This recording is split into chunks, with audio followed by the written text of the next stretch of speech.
Okay, this is the math analysis section 7.3. I'm going to do a few of the homework problems I thought might be a little more difficult. This is number 40 on the page 498 homework. For number 40, it says sketch at least one cycle of the graph of the function. We're talking about a sine function here, which again, typically sine just looks like, if it'll let me bring it up.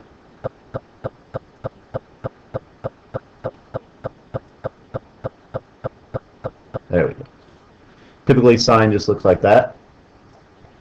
We've got a few moves we have to put on it. There's a few transformations here. The first thing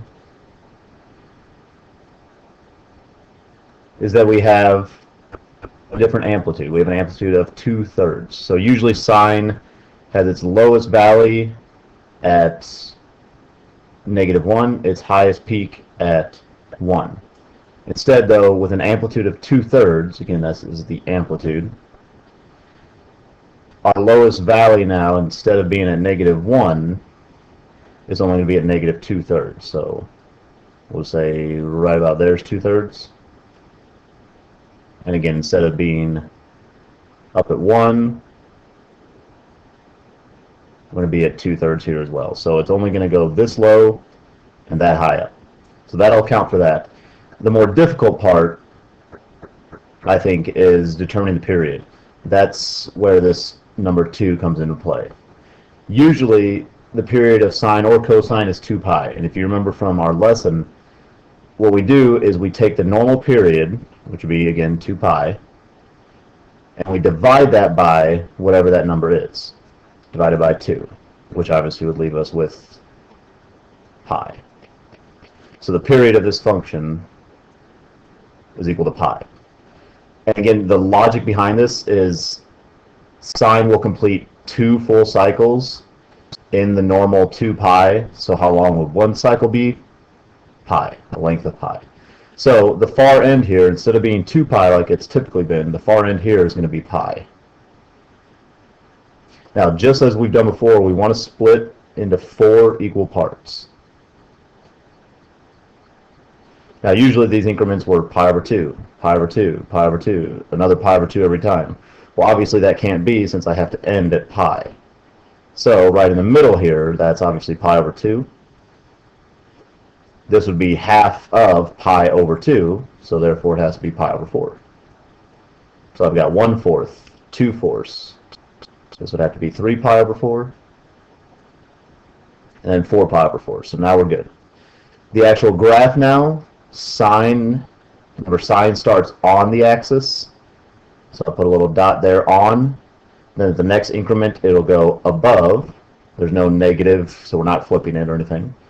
But remember, we're not going to 1, we're going just to 2/3. So above, next increment we're on, next increment we are below, next increment we are on. And again, it only said to graph at least one cycle, so this should be good enough. It's going to be bad because I'm trying to do this with the slate. Ooh, little twirl there at the end.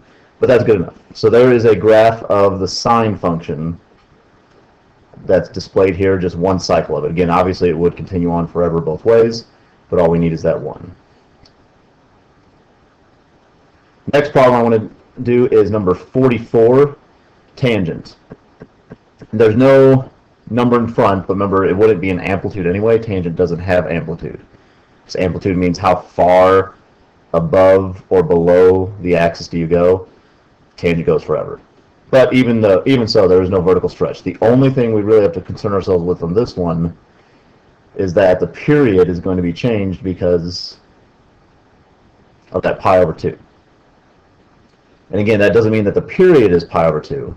That means we take the normal period of tangent, just like in the previous problem, we took the normal period of sine and divided by this number. For tangent, we do the same thing, except remember, the normal period of tangent is pi. And now we divide that by this, pi over 2. So dividing by pi over 2 would be the same thing as multiplying by the reciprocal, 2 over pi. Pi's go away. We're left with 2. So the period of this function, one period of this tangent function takes a distance of 2. Now remember, with tangent, we don't just start here and then start counting out. Tangent actually splits right in the middle usually, goes low to high right there.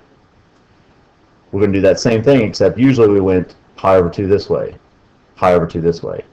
Now I know I need a full period of 2. Well, so how far would I go each way? Well, I would go 1 each way. Again, the entire period here from -1 to 1 would be 2. Remember, tangent has asymptotes, so I'll draw in some dotted asymptotes here. A few more dots. Good enough. There we go. So we've got our asymptotes for tangent, and then again, the tangent function, there's no flips or anything, there's no reflections. So I know it hits right here, ignore that little bit. And then tangent hugs the asymptote right through there and takes off. And again, the directions on this said just do one cycle, or at least one cycle of it. So there you go. There's one cycle of this tangent function.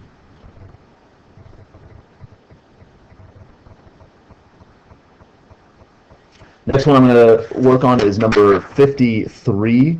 The directions here say to just write the equation for a sine function with this given information. The amplitude part is real easy. Amplitude deals with vertical stretch. So I know I'm going to have a sine function. I'll go black. Here we go. So I know I'm going to have sine, since the amplitude is 1.8. All that means for me is put a 1.8 out in front. I technically even could put a negative out here because it doesn't say that it's not reflected. You still have an amplitude of 1.8. Remember, amplitude is always a positive number, but we'll not make it more difficult than it needs to be. Now, this is where people mess up all the time. They go, oh, hey, that's what the period is, so I put in 3 pi over 2 t, just your variable t. Wrong.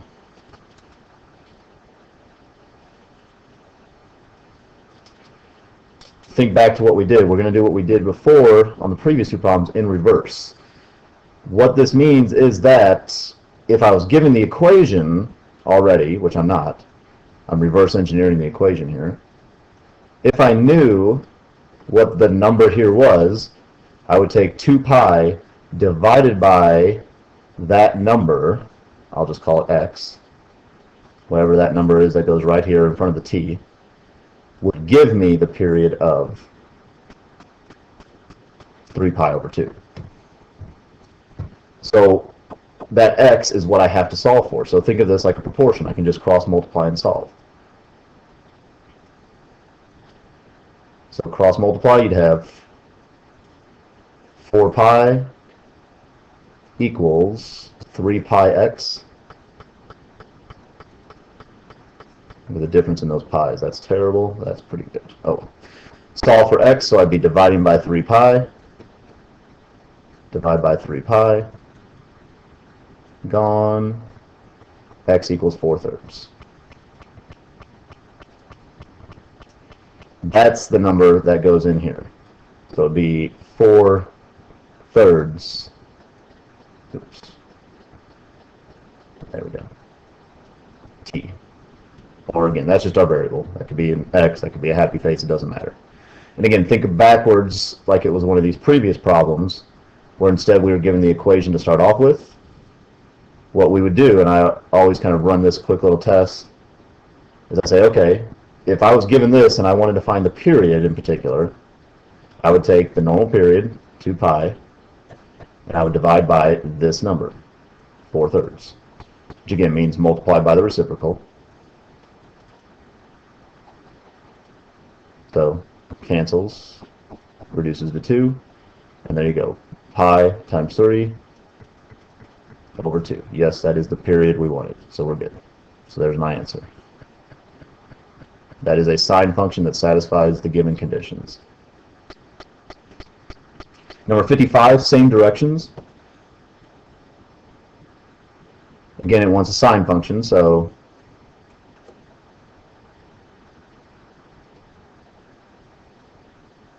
just a second here. Oops, wrong button. Okay, now we're good. So again, it's going to be a sine. The amplitude is 3/2, so that just means vertical stretch stuff. Put a 3/2 out in front, easy. Now again, what will students do wrong a lot? They'll say, oh, that is a 4, so I'll put in 4. Done. Nope.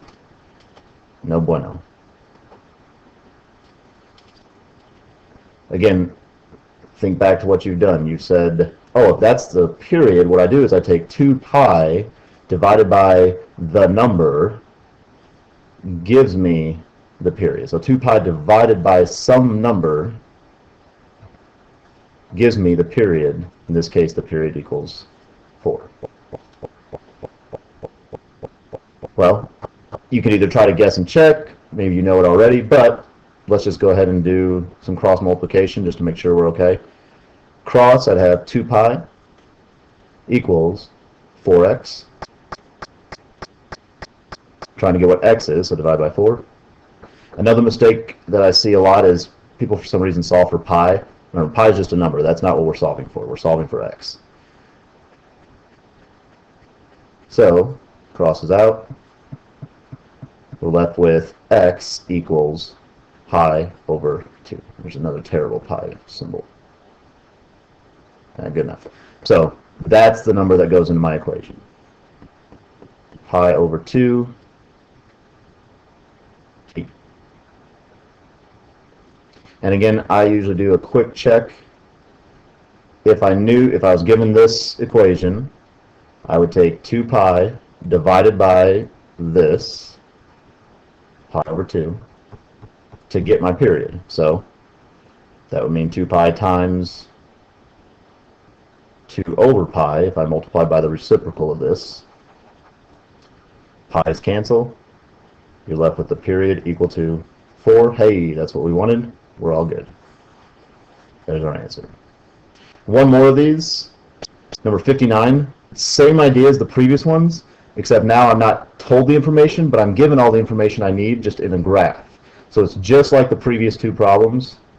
It wants me to write, again, a sine function, so that's kind of nice. Just like on these previous 2, except instead of explicitly telling me the numbers, it's giving them to me in graphical form. So let's think, what do we have here? Well, we can determine the amplitude pretty easy. It looks like it's centered right on the line, so there's no vertical up or down movement. And it's going 5 each way, so your amplitude is 5. Again, amplitude is always a positive number because it's how far away, it's a distance. The period, well, sine starts in the middle, goes one way, goes the other way, lands back in the middle. So it looks like it takes, and it tells you right here, 2 pi over 5. So the period is 2 pi over 5. Try that again. That's supposed to be 5. Again, very similar now to the previous problem. So I'm giving the amplitude, I'm giving the period. Let's figure it out. So again, it wants a sine function. So sine, amplitude is 5. And again, I don't just put that number in there. I have to say, okay, how did they get that period? Well, they took the normal period of sine, 2 pi, divided it by something to get a period of 2 pi over 5. Now, you could cross multiply and solve for x. That would work fine, but take a step back, take a deep breath, and just look at the equation. 2 pi over something equals 2 pi over 5. That something, go figure, that something has to be 5. X has to be 5. So again, you could cross multiply and find that, but it's kind of one of those, take a step back and go, oh yeah, duh. So that would be 5 in there, t. Now, some of you may have noticed I've washed over something. There is one other thing here.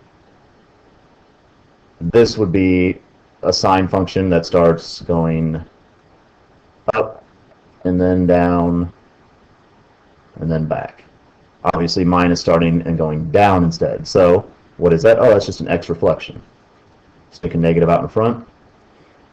There's your machine. Hopefully this helps you a little bit with some of the more difficult problems from section 7.3, page 498.